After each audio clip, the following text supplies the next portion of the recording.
Good morning guys. কি খবৰ আপোনালোকৰ? মই আজি এটা আপোনালোকক বস্তু দেখাইছো। এয়া হৈছে পদুম ফুলৰ গছ। পদুম ফুলৰ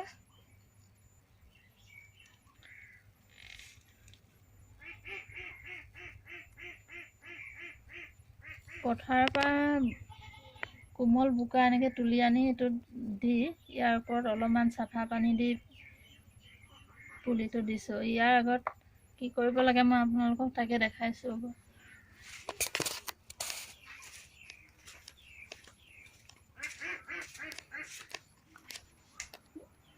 ইয়াৰ আগতে আপোনালোকে কৰিব লাগিব কি, পদুম ফুলৰ এটা বীজ পায়, অনলাইনত পাব আপোনালোকে, ফ্লিপকাৰ্টতে হওক বা মিছ'তে হওক।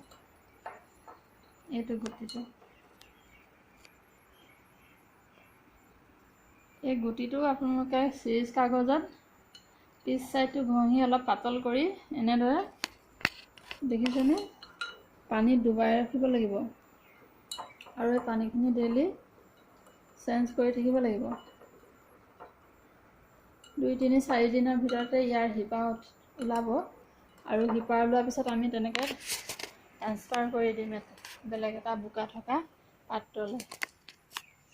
আজিলৈ ইমানতে, আৰু ইয়াৰ ৰিজাল্টটো মই দেখাম বাৰু। Bye bye.